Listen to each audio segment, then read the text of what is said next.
The presenting sponsor for OnEducation is Classcraft. We're excited to announce Classcraft's new story mode, which makes it easy for educators to harness the power of stories. Episodes 1 and 2 of Season 1 are ready for you and your students to play today, and it's completely free. To learn more about Classcraft and the new story mode, simply visit classcraft.com/oneducation. We should have a Twitter hot take edition with Alice Keeler. That'll work, actually. Of course it'll work.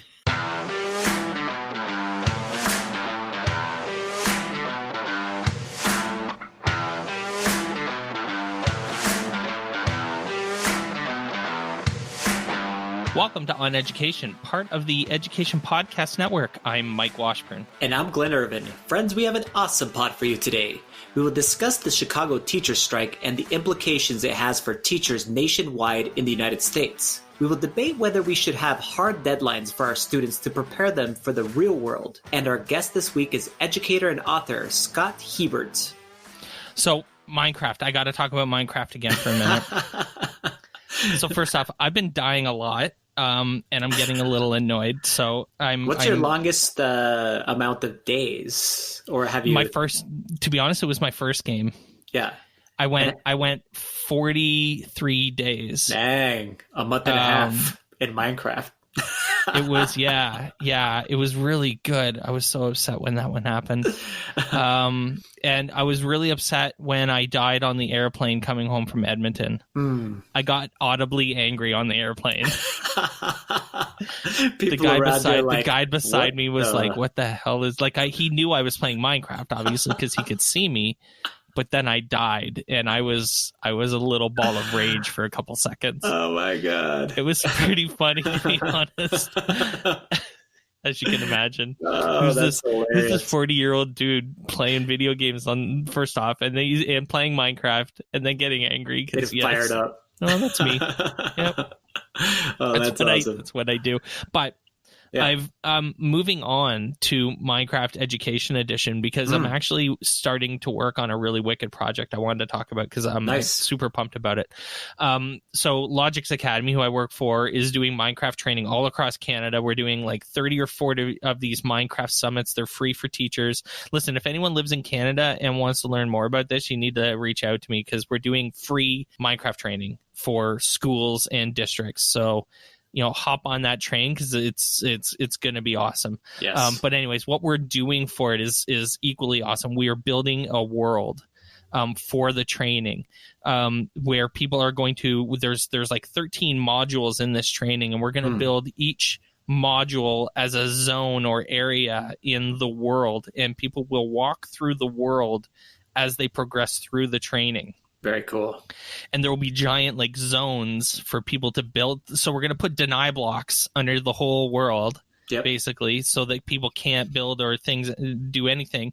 But then in certain spots, we'll remove the deny blocks. So there will be giant like buildable spaces in the world for people to, like, when we say, okay, you have a free 40 minutes to build something, build me anything, and they'll build it in like this giant space that will open up, and there's going to be signs and posters and stuff like that, so we can demonstrate things like immersive reader and code builder and all of these awesome things in Minecraft Education Edition. So I'm actually as soon as we're done on the podcast today, I am going to be playing Minecraft Education Edition because I am starting to build this wicked world. I think our first training is November the 12th, so the day after my birthday. I don't suspect that I'll have it ready for November 12th because that's like 3 weeks from now. Yeah. And I'm like speaking at like 5 conferences between now and then or something stupid like that. But I'm really excited about that. Are you playing? You're still like crushing Hearthstone?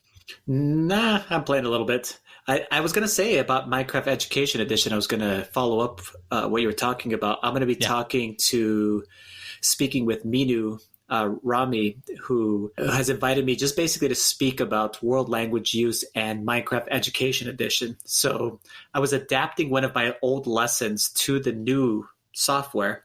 And I'm going to tell you right now, that immersive reader, I posted a tweet about this, but it is Unbelievable. The biggest game changer, and the reason why for world language teachers is it's so important for students to be able to listen. That's a huge component of being able to learn a second language or a third language or whatever it might be. And too often, when you try to replicate any voices online in any kind of situation, it just sounds robotic, and it doesn't have a true tone and accent and whatever it might be. Yeah. And this immersive reader, wasn't even expecting this. I created a NPC, which is just this little non-playable characters, because it was going to introduce the player to a specific thing that they had to do. And I clicked on the immersive reader, and it read me back what I had written in Spanish, and it was perfectly pronounced. And it actually knows where punctuation is at. It knows questions, so it ends statements that have a question in the right way. Accent marks are activated, so it's super important in Spanish. It's where you put an accent mark, the difference between papa and papa. French would be similar, similar kinds of things. It does it perfectly, and it sounds amazing. And so I was just blown away about that specific component. Is going to be huge for any kind of world language teachers, foreign language teachers. So huge awesomeness. And I'm so happy that you guys are spreading the message there in Canada. I am going to try to spread the message to many world language teachers, but I mean, it's such an awesome game for any content area. We talk about it all the time. It doesn't matter grade level or content. If you have a creative mind, and even if you don't, there's so many things that people have already built, that pre-built. I've been working with some math teachers that are doing some things at our school right now with some math lessons that are just pre-built, and they are just like, oh, I can't believe this is free and I can actually do this. Now, the game isn't free, but the worlds that people have built, obviously we can share in those types of things. So it's fantastic. We were taking a break. I was doing some I wouldn't call it PD or training, but we had some staff in today into the office, and I went down into the office, and we just sat in the boardroom all day and did Minecraft stuff, which was, I have a wicked job. That's pretty amazing. Fun to do. So we were playing Minecraft basically the whole day, but at lunch we stopped, and I basically put YouTube videos on of builds, from people that build crazy stuff, like the redstone pianos and the cities that you can see that are just amazing. And one of the folks that was in the session in the boardroom with us just said, I knew what Minecraft was all of this time. Obviously, almost everyone knows what Minecraft is, but I never got it completely until now, until just today. How amazing it is for kids, and how it can be a complete game changer, pardon the pun, for being able to do, frankly, he kept saying, can I do this, and I'm like, yeah you can. Yes, anything you can imagine. Yes is the answer to all of those questions. And now I think I agree with you about immersive reader. It is the single biggest thing in Minecraft Education Edition. It is an absolutely gigantic, powerful tool that changes everything. I can't say enough about how important immersive reader is. And it blew them away when I pulled up a poster and I wrote on it, and then I said, look, click this, and then hit play. And their eyes went like this. What? They're just wide, and they're like, holy crap. And I'm like, it's almost, you have to try it to totally understand it. But please, we say it all the time, just do it. Just go and play, and you'll understand. So it's super exciting stuff. Speaking of exciting stuff, Halloween is coming. We've actually already got a giant bucket full of candy, because there are these events that you can go to. And we took Jacob and Isaac to the mall, and the mall, each store almost every store gave away candy. So you just go from store to store and you get candy, and it's okay. So, sure. First off, Jacob loved it. He was dressed up like the Flash, and he was just running all the way through the mall all crazy. Cool. And kids, people were stopping and laughing at him because he was hysterical. He's just this little kid running through the mall grabbing candy. So Jacob is dressing up as Yeah, I mean, he's totally living his best life. So Jacob is the Flash. He's totally cute. You can see I've posted a couple pictures on Twitter. It's adorable as hell. Isaac, I've actually also posted a picture because we went like hardcore on Isaac. Yeah. Well, you were with me when we were in Florida, in Orlando. Remember, there was the Harry Potter store. Yeah. That was like hardcore Harry Potter stuff. So this isn't like the cheap crap that you can get at the costume stores, right? Yeah. When you were there. This is the good legit stuff. Yes. The good Harry Potter stuff. So the wands, wand weighed like a half a pound. Like it was like a heavy, thick wand. Like it was legit, right? And we were so we had the wand already. So we went and bought him a dress shirt because I mean he doesn't wear dress. He's an 11-year-old kid. He doesn't wear dress shirts. So we had to go buy him a white dress shirt, and we bought him the Hufflepuff tie, and we bought him the Hufflepuff robe on Amazon. And then in a store, I bought him the hat, the toque in Orlando. When we were there too, and then we bought him a scarf, so he's like full Hufflepuffed out, repping it like serious. So he's not Harry Potter. So we were like adamant he's not Harry Potter. He is a Hufflepuff student at Hogwarts. He's repping. He will not have any of that. He's not Harry Potter. He's Isaac, the Hufflepuff. There you go. And I'm cool with it. Absolutely. He identifies as Hufflepuff, and I'm there for it. So what are your kids being for Halloween? My little guy Lynx, he is going to be so the character Will Byers from Stranger Things. I don't know if you've watched Stranger Things, but anybody that's actually listening to this, there's a game of Dungeons and Dragons that they're playing, right? And there's a scene where Will dresses up as this wizard, right? Nice. He's this wizard, and he's trying to get his friends who are now kind of like supposedly outgrown Dungeons and Dragons to get them to play, and so he's trying to get him immersed back into the action. That's who my little guy Lynx is going to be, is that specific wizard. So it's hilarious. It's pretty niche. Exactly. Yeah. He could just be a wizard too. You'll see him. Sure. And then my older son is he's into horror movie stuff, which I will attribute that to his mom, who likes really scary things, and I hate scary things. And so he's going to be Freddy Krueger. So he's got the whole outfit. He's got his little knife hand thingamajigger. Yeah. So that's a perfect 12-year-old costume, I figure. Freddy Krueger and a wizard. Wild. Yeah, it's amazing. You want to talk about this? I never watched Breaking Bad. Oh my goodness. I guess I should, right? Someone on I need Twitter to weigh in on a rating of 1 to 10. How important is it that I watch Breaking Bad, Glenn? I'm kind of actually jealous that you haven't watched it because it's so good. I mean, I would go and watch it all over again, which I have several times. I've watched it probably 3 or 4 times. So it's like my West Wing. It is like West. Yeah, it is like West. Because I've watched West Wing like 7 times. Yeah, it's like it's that well done. Yeah, and it's well done. Unlike a lot of shows, it's well done from the beginning to the end. I'm not going to ruin the ending for you, but I'm going to tell you that the ending is great. And this new episode thing that they ran out, it's like a movie, I guess. It's kind of like it's like an offshoot, let's call it. Really, what it does is it tells you the backstory. That the movie ends at a great point, and it kind of gives you some of the backstory to what happens to one of the characters. And it is so good. I thought it was good. I was like, I'm going to hold off. I don't really want to watch this because I thought it was going to be bad. It's been a while since Breaking Bad was over, whatever it might be.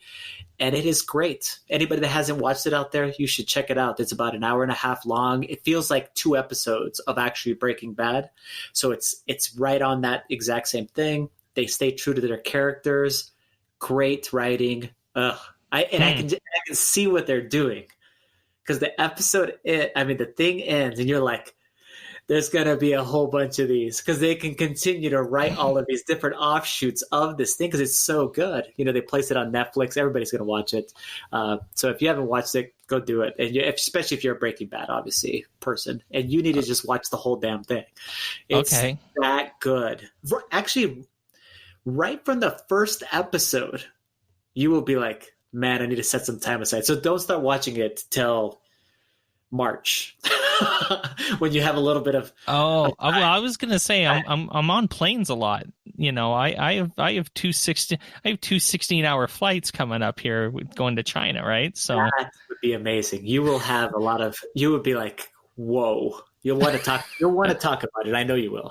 I'll be like turning around to the person behind me, and can we talk about Breaking Bad for a second?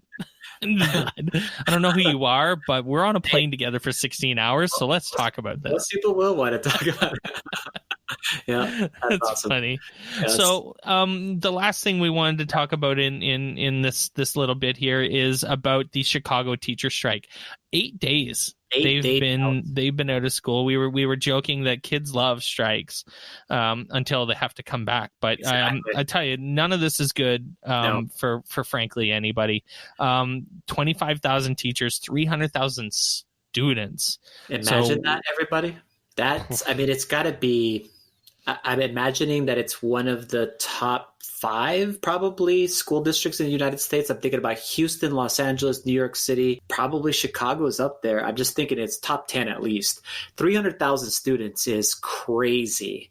And really what they're fighting over is same issue that we've talked about in other situations, other strikes, and we're talking about class sizes. Exactly. Jeez. Some people are saying, oh, it's about raises or whatever. Maybe no, it's specifically about class sizes, especially related to the elementary schools. And I can't blame people. You can't have like 30 plus. We've talked about it before. 30 plus kids in a kindergarten class. It's just a logistical nightmare, and it's a safety hazard, and we should all be concerned about those things. So whatever it takes to be able to make this not happen is whatever we need to go ahead and do as far as the investment within our schools, as far as in these schools. So hopefully this ends this week, and they actually do have enforceable limits, because right now they have limits, but what has happened basically is they're not enforceable. So really the individual schools are making decisions based upon whatever they need to do, mm-hmm. And so these enforceable limits will make a big impact. So I hope that it does. I hope that everybody can get back to work and the students can get back to school and they can reach a resolution here soon. Boy, oh boy. We'll obviously, I think we'll talk about this next week and see what's happening. We'll try to keep people up to date.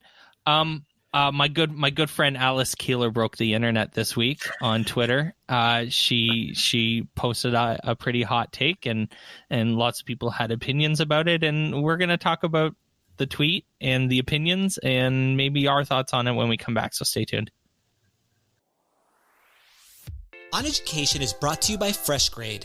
The reality for most classrooms is that besides open house and parent-teacher conferences, there's little communication and interaction between teachers and parents. FreshGrade Next wants to change that by bringing teachers, parents, and students all together with a set of new tools for posts, activities, comments, and class feeds. Take communication in your classroom to another level with FreshGrade Next. To learn more about FreshGrade Next and sign up for your free account, visit freshgrade.com.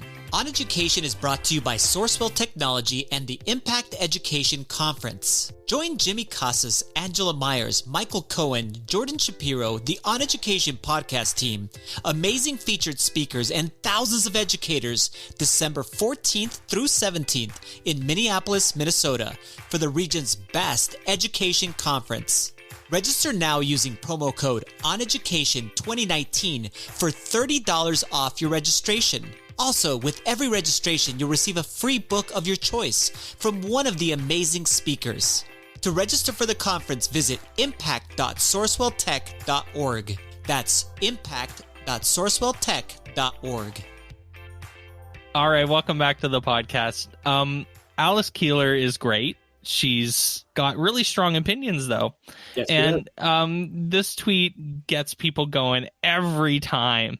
And we just couldn't let it go this time because it's so much fun to talk about, whether you agree with it or disagree with it. I think that the conversation is interesting, and I'm not afraid of the conversations at all, whether I agree with them or disagree with them. So I'm just going to quote the tweet from Alice. It says, "Sure, maybe if I miss a deadline at my job, I might get fired, but more likely my boss shows me mercy and I get a chance to finish it. And in the real world, if it isn't done right, I must redo it. And I do not lose 1 cent on my paycheck. Hashtag in the real world." So Twitter being Twitter, and EduTwitter being EduTwitter, did their thing on this tweet. Probably about 50-50 between, actually, now that I'm really thinking about it, I think more people disagreed with the people that responded in negative. Do you notice that? I mean, people just like and retweet. Do you know what I mean? Like, and then move on. Yeah, they're agreeing. They don't feel like they're compelled to, like, hey, let me show you my support. Or some people do. They go like, there are lots of people that. Yeah, there are lots of people though, like that, for tweets by a small handful of edu people. Alice would be one of them. George Koros would probably be another one. Maybe Matt Miller would be another good example of people that would just automatically get a like and retweet no matter what they write. They may not necessarily agree with that. I think it's totally true. I'm fine with it. In generally speaking, I agree with almost everything that both Alice and George and Matt say. So I'm fine with it, right? I don't agree with everything that Alice says. I agree. I said almost. I did preface that I said almost. Okay. Yeah. And so this is a fun conversation. This is talking about the real world, and what happens when you miss deadlines in the real world, and whether we should. The real premise of this question, the point of Alice's tweet, is that deadlines shouldn't matter in school, or that we shouldn't weight them as highly. And we certainly shouldn't deduct grades from kids because of being late on an assignment, because in the real world, you don't lose your pay when you're late and you don't get fired when you're late. Now, a lot of people, and I worked in, the business world before I was a teacher. And I can unequivocally say that, that's not true. There are tons of consequences for if you are late. And there are monetary consequences for if you don't do your job and get it done on time. I don't think it absolutely conflicts with the premise of what she's actually trying to say. I'm not sure she said it in the best way that you could have said it. I don't believe in late penalties. Okay. I'm fine with saying that. I don't have to compare it to the real world to say late penalties. I don't like late penalties. I think that there are better other ways to dissuade kids from turning in things late. And I think that there are other repercussions that you can have for turning things in late without reducing a child's grade. A child's grade is a measurement of their, what they know, yes, not when they handed it in. But I think that turning things in on time is important. So we should talk about that a little bit too, because that's her actual, the actual pushback from this is, what are you talking about, Alice? Turning things on time is important. It's a real world thing. We need to teach our kids how to do that. Okay. So I think even some of the responses weren't clear in terms of their actual problem with the tweet. And the tweet wasn't clear in its actual premise, but I get what both are saying. I understand. Actually, I think I know what she's posting here is in response to when people say, I'm going to hold my students accountable to a specific deadline. After this deadline, they either get a reduction in points, what you talked about, or they don't even get to turn it in. You get a 0, whatever it might be. Whatever the decision is there.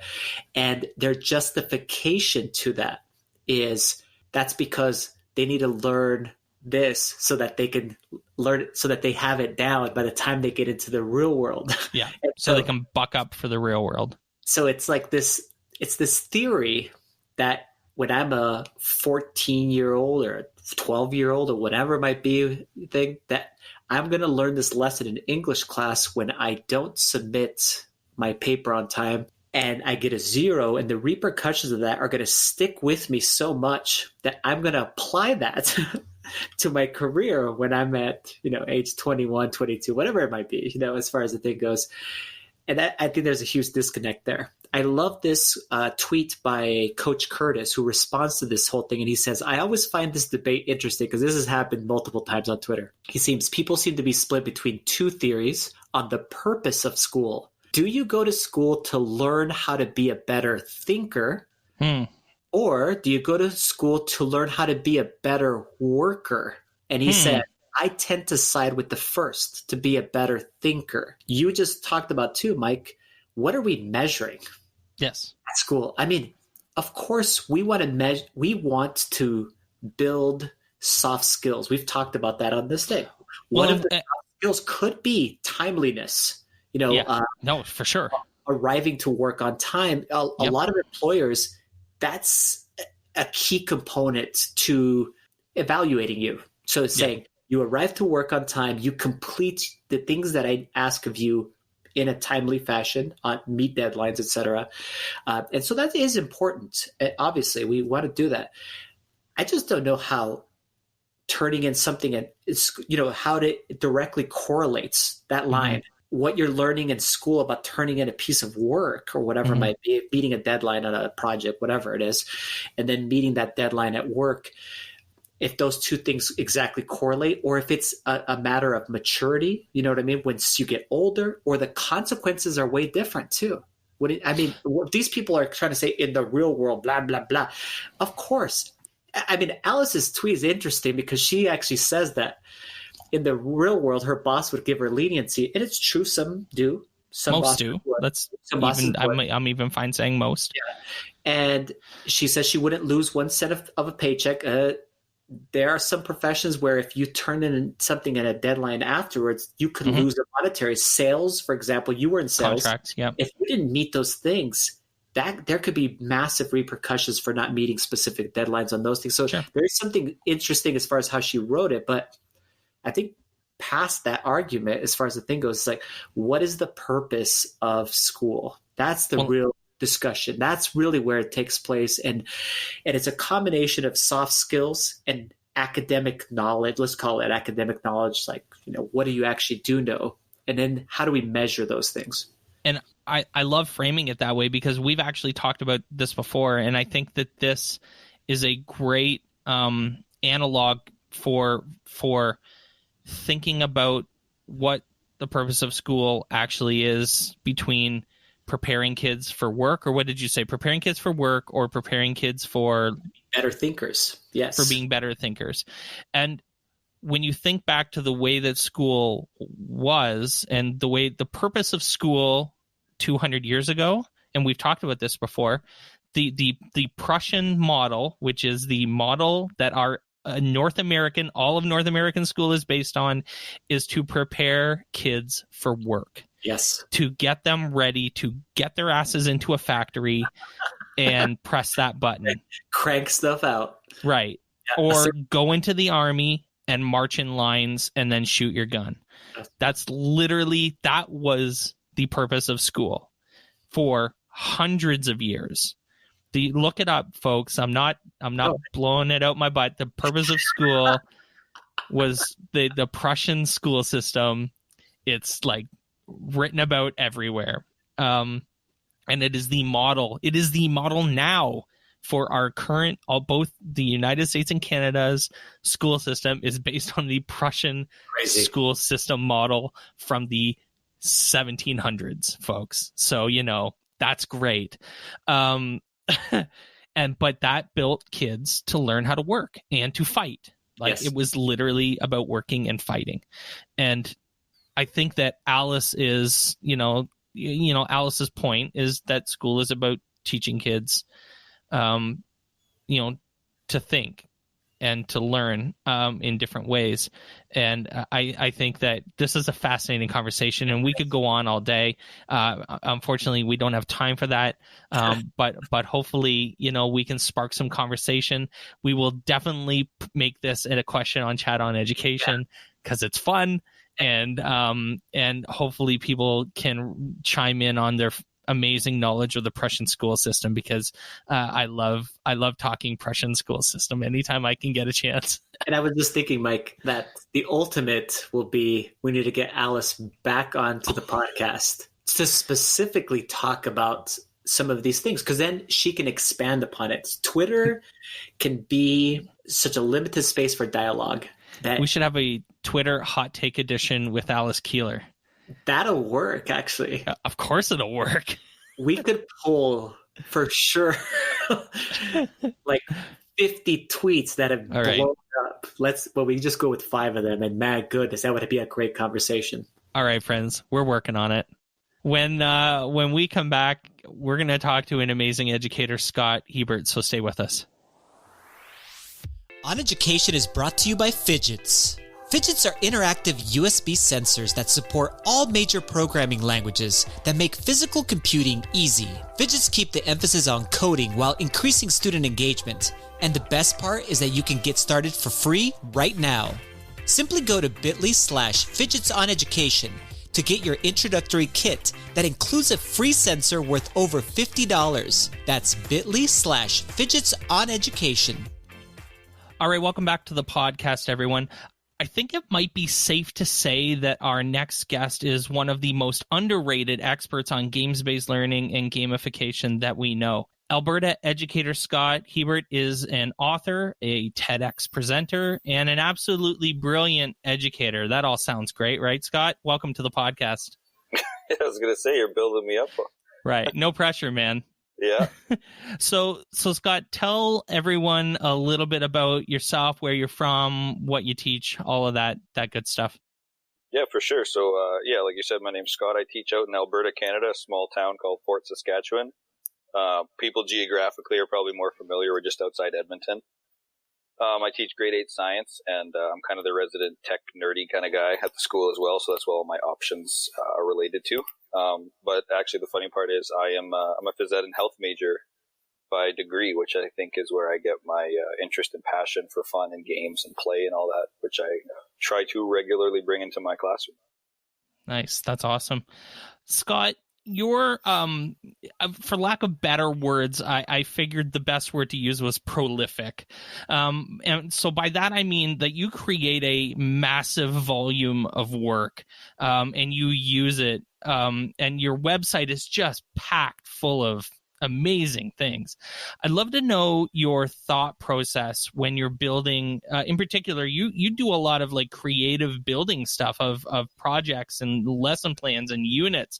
And I'm curious, when building a new unit or a game or a project for your students, what are some of the critical elements that you're looking for? What makes, like, if you could give us like a top 5, top 10, whatever number you want to choose, man, what makes a great games-based learning project go? I think the number one thing that you have to think about is theme, because theme is where you're going to base every single thing that you do. It's where you're going to connect your story, your narrative, your items, your gameplay, everything like that. So anyone who's ever asked me, I've always said you got to start with your theme, and then once you have your theme picked, you know where you're going to branch everything off of. So it's kind of like the trunk of the tree or the roots of the tree. Then from there, I'm a big proponent in not just using specific, stickers and badges and item cards, because I think that's where gamification will die to a lot of kids and a lot of teachers, is because those will run its course real quick. So I think kind of the next thing you want to do is you want to develop your core story. So depending on your age group, depending on your subject matter and those kinds of things, you just kind of play that by what you know. And I think that's crucial, is what you know that you can relate to kids. I always use this example of the nameless teacher who emailed me and said their gamification didn't work because they chose Harry Potter as a theme.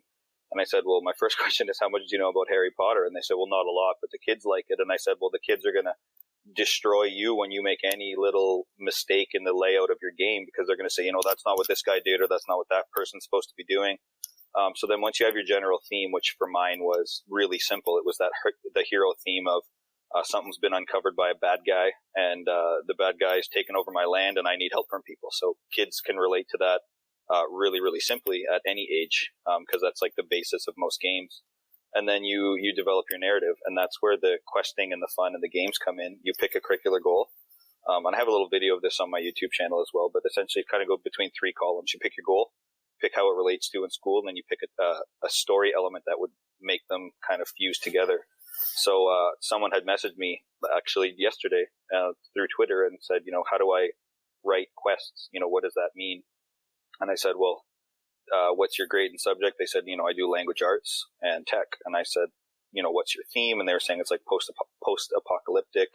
And, they're an underground society where the leaders of this society have wiped out, or I guess the above ground, because they're an underground society, kind of wiped out learning and reading and tech and stuff.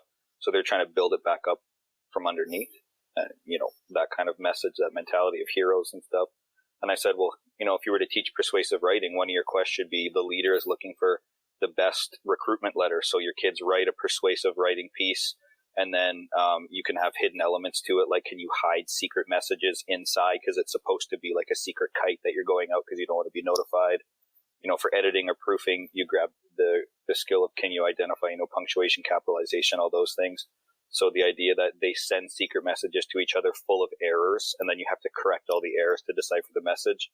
So those are kind of the big 3 that I think if you don't have your proper theme, story, and narrative, it's really hard to have that really rich and engaging, I would say, gamification program. And I think that's what differs from a successful gamification to one that's like really good at like spot gamification, like, one good review game or one, quick little activity you can do in class. So, Scott, you received an award from the World Gamification Congress in 2015 for a project called Scientia Terra. So tell our audience about this amazing project. Yeah, so that was my first foray into gamification. So I guess in essence how it all happened in kind of I'm long-winded, but I'll keep it short, is I started my career in elementary phys ed, and you could see these kids that were super passionate about school, at 5, 6, 7, 8 years old, and they loved it. Didn't matter what you did, they were super invested into it. And then we had a bit of a family medical emergency. I had to kind of switch school boards and move cities to be with someone who wasn't well. And I had to quit my job. And obviously I had the dream job, at least what I thought was the dream job as a phys ed grad, as a phys ed teacher out of school. And then I got to grade 8 class of science, and from a big hub city in Calgary to a little side city off of Edmonton. And I just saw this very big disinterest of school for kids, and the kids who were interested weren't interested for the right reasons. They're interested in appeasing their parents or scared of reprimand. And I was like, well, that's not really the kind of classroom I want to run. But not knowing the curriculum and stuff, I was just like, okay, I'll kind of, float my way through the first year, get to know it, figure it out. But that didn't sit right with me. So what I did was I started interviewing kids.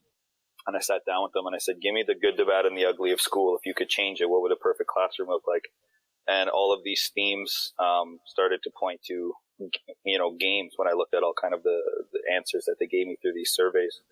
And I think that's a great way for teachers to kind of understand, the good, the bad, and the ugly of your own classroom. And I think that, I went in with the mindset of you can say whatever you want to say. I'm not going to be offended. I'm going to have no ego here. If I'm boring, you tell me. If I talk too much, you tell me. If we don't do enough hands-on, you tell me. And then again, through all that, I led to gamification. So just did some reading about it in early 2014, late 2014, I should say. And it was pretty much only in business and stuff that I could find. There weren't a lot of resources and stuff for education. So I was like, well, there's nothing. I might as well build it. And that's kind of how my mentality's always been. Just go out and go for it. And I put forth that kind of effort into developing this. So it was called the Fight for Scientia Terra. And essentially it was that theme I mentioned earlier of I built a website and there was this big evil Minotaur on it. So I wasn't going to reinvent the wheel. It was a wicked graphic. So all of a sudden my boss was the Minotaur King. And he came around and we were using Alberta's geography. I said, we were a good resource heavy kind of country, and these mining communities find the stone. he comes out, he imprisons me, takes, control of my country, tearing it apart to try to find this stone that we won't give away. And just kind of the rest went from there. It took off unlike anything I would have ever expected. And it's just continuing to grow because I've now gone down the rabbit hole, as I like to say, and I ain't ever coming back. It's like everything is gamification to me now. I look at everything on store shelves and garage sales and garbage bins, and I'm like, I could use this, and I'm just can't stop thinking about it. So, I mean, you created an entire narrative all on your own with characters and worlds and missions and quests and all of this stuff, and I mean, I get kind of why you started, because you were looking for kind of this new way to engage kids that you seem to be apathetic, but it seems like you carry that on. Like, it's not just a one-time thing for you. You're like you just said, you're kind of building on it and progressing through it and adding to it. And so, I guess I'm curious what your process is for deciding where to grow this story itself, or where to build things out from where they are. When do you decide to do that? Why do you decide to do that? And are there criteria? Like, are you judging things and going, or do you cut things? Like, how, I'm curious about whether, like, even things are like presented to you, like, in the sense that you see an opportunity and then you write it out, and then it's like, that's not as good as I thought it would be. I'm interested in that sort of phase of the process. What you decide makes it and doesn't, and when you decide to put things in. Can you kind of go into a little bit of detail about that? It's getting into the weeds a bit, but I think that there's some people that would be super interested in understanding your thought process, because you are creating some pretty weedsy stuff when it comes to gamification. That's for sure. Yeah, no, for sure. That's a great question. So one of my ideas was that any game franchise that's been successful listens to the players. Sure. So one of the things, I'm no famous person, so I just get to quote myself. So my quote I always say is we ask everybody in education what's wrong with education, but we don't actually ask the kids. And I really think that kids in education are probably the single biggest untapped resource we have, because they're the ones that have to live and breathe whatever any teacher has to come up with. They're the ones that have to, enjoy it, or might have to suffer through it if it's no good. So I always tell the kids, I have no ego attached to anything that I create. If it's terrible, I need to know. So at the end of every year, my mentality is, if I can give you a report card to evaluate your learning ability as a student, you should be able to give me a report card to evaluate my ability to instruct as a teacher. And we do this in university all the time with reviews for instructors, but aside from like Rate My Teacher or any of those sketchy kind of websites, there's no way for kids to actually evaluate. So I give them a blank piece of paper. I say, you create it however you want. Give me, some good, some bad, some things you would change. And then every year I go over the summer and I look at that, and I look for one-offs, or I look for trends. So if I've got one kid who's like, I didn't like this card, it was too powerful. I'm like, well, that's just someone being whiny about something they didn't get their way.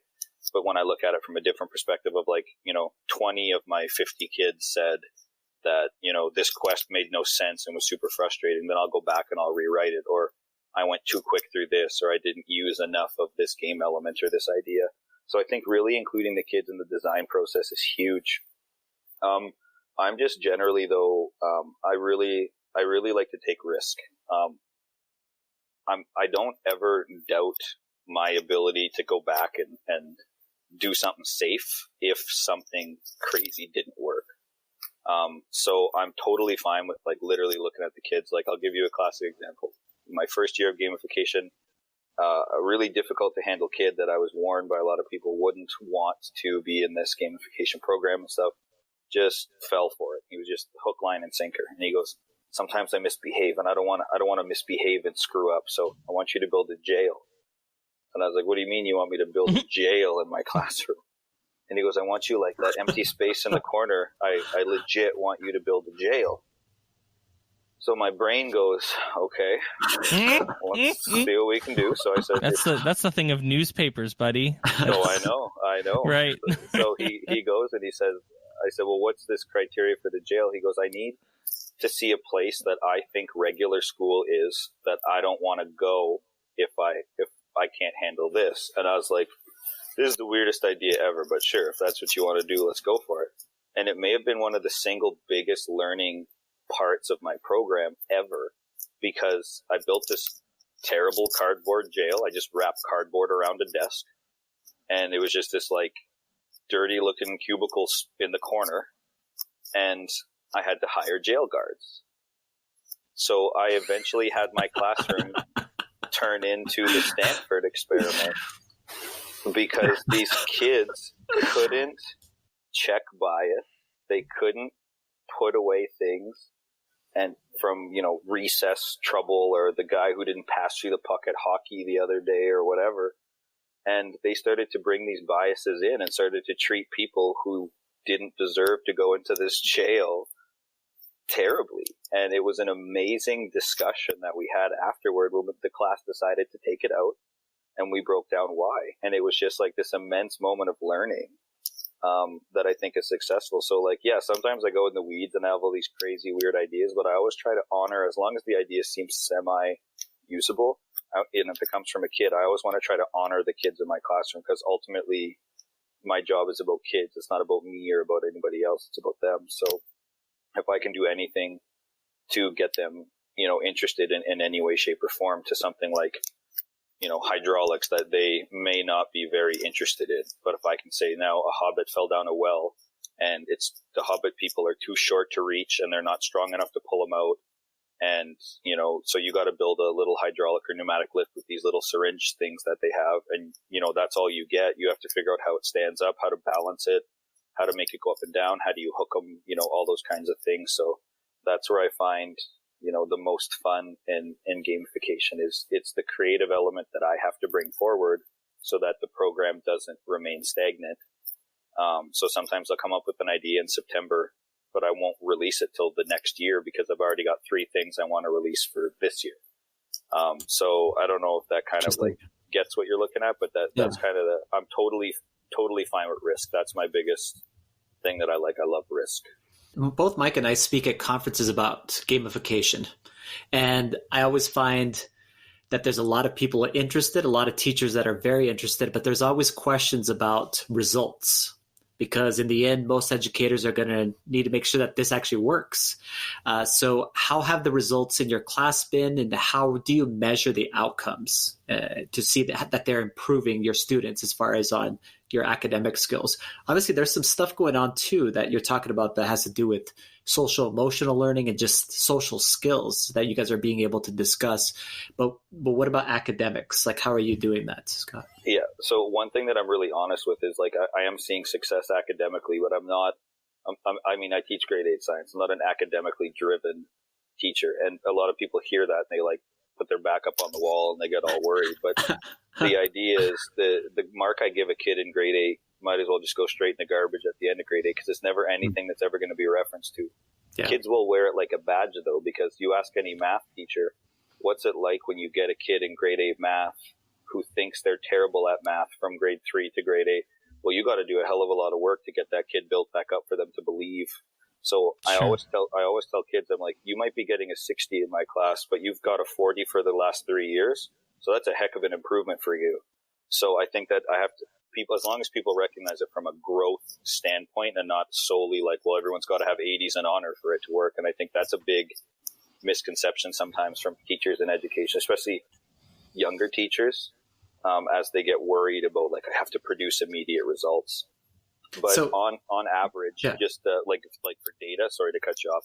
No problem. On average, so I don't teach any grade 7s. So when the grade 7s come to me, on average, there's an increase of about 7 to 12% in their grade from the previous year.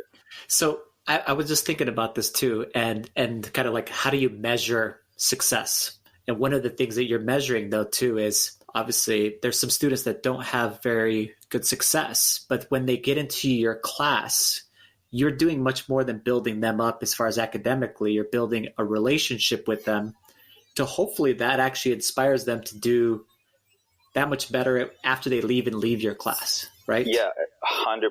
And I'm big on, what they refer to as soft skills at school, Yes. right? So your collaboration, your creativity, your problem solving.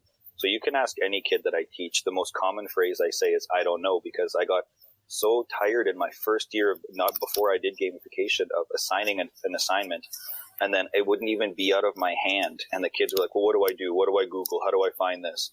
And then once I finally got over that hurdle, the second hurdle I had to cover was, how can I write work that was ungoogleable? Because so many kids relied immediately on searching, build a density tower. Yeah, and then they'd find whatever the first hit was. They didn't even read it. They're like, density tower, first hit. Density tower, boom, this is the one I'm going to build. And then I'd like, okay, so why was this layered here? Why did, how does viscosity affect? No idea. They just knew what was going on. And I was like, I got to get kids to reach deeper into it. And then on that note, like, I have had really cool emails and communication from parents and witnessed it, where like I've had some of the shyest, most introverted kids you've ever seen be with a group of kids that are loud and outspoken, and they have just like come out of their shell and become this incredible confident leader and just built up their own confidence just by, completing challenges and leading them through a difficult task, or, these little mini games I play, like hitting the shot to win the game as the bell goes, like the proverbial buzzer beater and stuff. And it just instills that confidence. And then ideally they carry that confidence into high school. And, when it comes to taking science courses, when they're optional, are they going to take them? And that's always what I'm hoping for, right? Is to build that interest in a subject matter beyond me. Well, and I think you also mentioned it, and it triggered something in my head about the results. One of the best results I've found, and I'm wondering if you see the same thing, is the depth of knowledge. It's not just about knowledge, but how deep that knowledge goes when you use gamification and games-based learning. My classic example is I used to teach a lesson where students, it was a whole unit on like medieval castles and stuff like that, and I was the computer science teacher, so I was teaching them like to make videos and stuff like that, but and teaching them how to actually make it in Minecraft is what we used. But the idea that they were in the past, they were learning in a textbook and through copying notes down. It is super surface deep, superficial knowledge, right? Reading notes off a page, reading whatever off a textbook. You get them to build that in Minecraft, and it's a whole other world, so to speak, that they can walk around a world that they built, and they can explain, like, this is the blacksmith, and this is the stables, and this is the keep, and the reason why I built towers so many feet apart from each other is for this reason, and here's a moat, and this is why moats are existing. And so the depth of knowledge is completely different, and you must see that as well. I mean, the science knowledge that your kids must be coming out with, it's not just about the grade, the mark on the paper. It's about that depth of knowledge that they leave with, right? Yeah, and that's what I like. I always say, like, I don't assign homework or anything in my program because I'm not, like, pro homework by any stretch. But kids will come up to me and they're like, I played a trick using the viscosity on my parents. I put molasses in a cup, but I pretended to put water in it. Then I dumped it over their heads, but I knew that it was too thick and too dense to fall out of the cup. So I tricked them, and they thought they were going to get water dumped on their head. And I'm like, all of those little stories of seeing those things and putting those things into action, to me, is the depth of knowledge. That's the fact that you actually understand what you're doing, and they're going out of their way to kind of test it and try it and play with it. There's just such a cool quote from the guy who invented Dragonbox, that math app, who pretty much said that his love of math came from playing with numbers and cutting up things and making graphs and stuff all on his own. It never came from school, because school was like, this is what you do and this is how you do it, and enough. So one of my ideas to build depth of knowledge is to say, here's the person you encounter, here's what they need done, go. And then immediately kids go, well, how do I connect what they want from what I know? And I'm like, I don't know how to do it. See you later. And I just walk away. Like, I'll literally turn my back on them. And then you hear them, well, he said this about this, and he said this about this. So it was really neat. I do a quest where they keep trying to a con artist is running around the community, and he's tricking people. And one of the things he's doing is tricking people with grapes and floating and sinking and suspending them and saying you can't do it. So it's to teach them about density. So I show up in like a robe and looking all weird and bizarre, and I yell at them and I act all angry. And I'm just pushing around this old rickety cart from our drama department that's just got grapes, salt, hot water, cold water, and cups. And I give them this scroll, and I'm like, oh, you guys will never stop me again. I couldn't believe that you proved black was a solid color before. And I build up the narrative. I connect it to the previous quest about how they stumped him with chromatography before. And I just give them grapes and the same supplies to everybody. And I say, you have 30 minutes. And I put on a timer. And then I start dimming the lights. I say there's a storm coming, nighttime's coming. And then I have some voice automation in my class. So I say a storm is coming and lights flash and lightning shows up on the floor. And all kinds of craziness. And the whole time you hear them, they're like, okay, put the grape in. Oh, the grape sunk. So the grape is less dense than the water. Okay, or more dense than the water. Sorry. So yeah, okay, so it sinks. And now to make it float, he was talking about the Dead Sea had too much salt, and that's why people float. And you just hear all of these connections. And then all of a sudden, they're just fusing all of it together in this thing where I literally just came in, yelled at them, threw grapes, water, and salt at them, and then said, go. And they just have to figure it out. And I think that for teachers, sometimes that's scary, because one of the things that kills me and it just cracks me up as being a teacher is the buzzwords that go around education. So people are like, fail forward, fail first, fail this, blah, blah, blah, rigor and all these things. But then when a kid actually fails and it's a learning moment, they chuck the life preserver at them and they say, no, this is what you do. Quick, it's okay. And we save them before we actually let them learn from the mistake that they made or the failure that occurred. So I think that I'm big on, like I've got things that flop all the time. And that's, to me, where the most clear-cut learning happens. So Scott, you have for sure one of the best resources for advanced gamification in the classroom. So tell our audience a little bit about Insert Coin to Continue. Yeah, so essentially the books came to be, I never wanted to be anyone who sold anything. I always wanted to make stuff free. So I just did that, which I'll kind of mention if you guys don't mind earlier or a little bit later. But I went and did some PD, and then people were like, we need more PD. Like, this is too much without a resource. So I was encouraged by teachers to write a book. So I wrote Press Start to Begin, which was like what classroom gamification is. So, how you use story, narrative, character class. I put some data, I call it the sword and the shield inside of it, so that, people, it's not uncommon for admin or parents to challenge you in the first couple of weeks who are like, whoa, like, what is this crazy thing you're doing in your room? So I give them a little bit of backing and information to kind of use as their shield of like, it'll be all right if you leave me alone. And then I started, like you guys were saying earlier, I started getting into weeds, and I was like, okay, so what do I know about Dungeons and Dragons? What do I know about Magic the Gathering? And again, these are games I've never played, but I just started, like, truthfully, but I've got about 85 feet of a custom D&D board, all that wraps around my room. That was all just donated or made by myself through scraps of garbage. And I started realizing, like, the collaborative piece, the creativity piece, the problem solving piece, all of those things were present in these games. So I was like, I got to start fusing these, and it just kept growing and kept growing. So I eventually wrote that second book, Insert Coin to Continue, which goes towards like how to introduce skill-based systems in your classroom. So because it's medieval, a lot of people get a kick of the fact that, like, we push tech in schools like crazy. But I say, well, you're too stupid to understand technology because you're a medieval barbarian who knows nothing but how to club things. So if your technology skill is too low, then you don't understand how to use computers. And then to get your technology things, you have to find books or resources or items through the D&D mechanics, or you have to beat monsters on a test to earn skill points from them to upgrade those skills. So I went through the skill-based system. I went through how to do customization without burning yourself out as a teacher. So just introducing 6 or 7 character classes, male or female versions. They each have perks, advantages, and disadvantages. So that's kind of what the book goes through, is the more, how can you do more advanced things once you have a grasp of gamification in your classroom. Like, if you read it without understanding gamification, you'd have no idea what was going on. But both of the books that I did to get people interested in gamification, they're written in a gamified style. It's a choose your own adventure story that teaches you about gamification.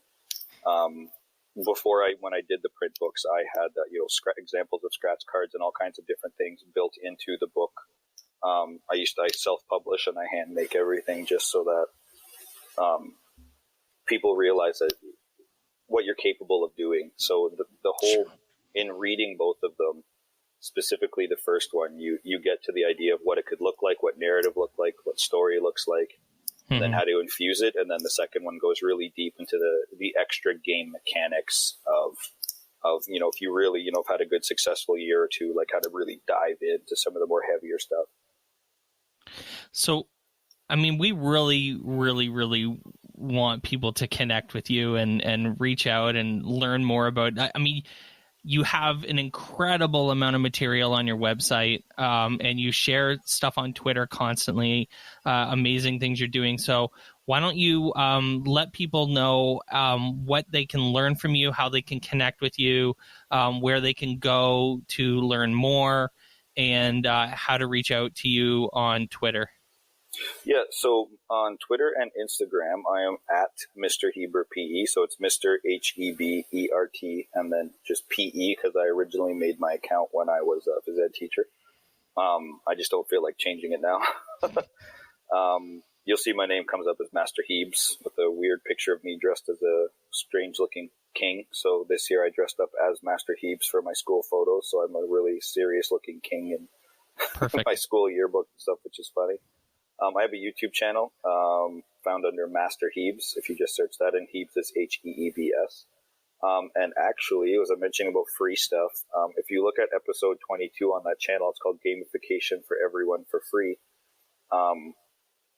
Everything that I've talked about on this podcast, minus the books, is all free. So I have like 163 different card templates and ideas that I've created. They're all free. I've got examples of the entire grade 8 science curriculum of Alberta, all gamified, how I do it, how I do my end games, how I do my big year-end live LARP where I bring in people and I simulate a village in the field and they run around in costume, battling each other.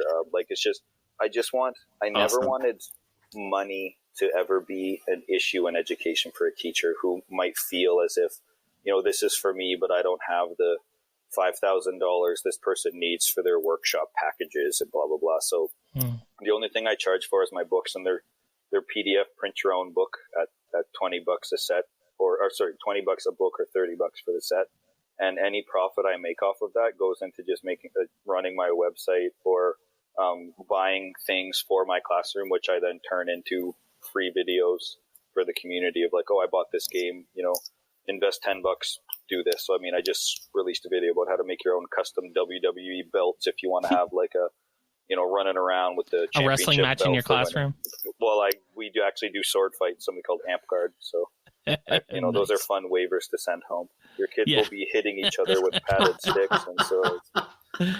But yeah, generally, that's my principal stuff. And then my website, which links to everything I mentioned before, is just my name. So it's Mr. Hebert, Hebert, and then iam.org. There used to be a very creepy, strange-looking .com website that is not me.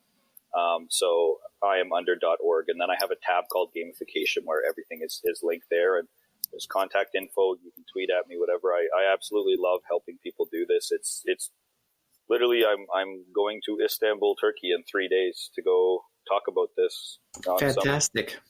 I don't know how they found me, but they want me to go. So awesome. It's just Amazing. become it's become pretty much my identity at this point. Like this is what I do all the time. And it's given me such life in my own classroom of, when sometimes you teach the same lesson 4, 5, 6 times a day, but now you have gamified elements. You have different kids who connect to different pieces, different items, different ideas that they have, from hiring kids to item creation to designing the space. To me, it's just, I'll never do it any other way. It's just it makes it so much more fun. And then when you're having fun, the kids are having fun. And then 2 fun people is engaging. And then, I could ramble on and on about it. But yeah, amazing. It's my favorite thing in the whole world. Well, listen, friends, if you haven't realized by now that the identity that he's known for is super well-deserved. Scott Hebert, thanks for joining us on the podcast tonight. No problem. Thank you guys so much for having me. This is one of my goals, is to get on OnEducation. Thanks for listening to On Education. My name is Glenn Irvin. My co-host is Mike Washburn. On Education is part of the Education Podcast Network. You can listen to this show and many others by great educators like Jennifer Gonzalez, Matt Miller, and many more by visiting edupodcastnetwork.com. Want to get in touch with us? Check out our website at oneducationpodcast.com. You can tweet us at oneducationpod. Mike is at Mr. Washburn on Twitter, and I can be found at Irv Spanish. You can find us on Facebook by visiting facebook.com/oneducationpod. We're also on Instagram at oneducationpod. If you're enjoying the show and think others would too, we would be thrilled if you shared it with them. Please leave us a rating or review in Apple Podcasts or the Google Play Store. When you leave a rating, it gives our rankings a boost. This helps others discover the show. We want to thank our presenting sponsor, Classcraft, for supporting us. Check out classcraft.com/oneducation to learn more about them. Thanks as always for listening, stay awesome, and see you soon.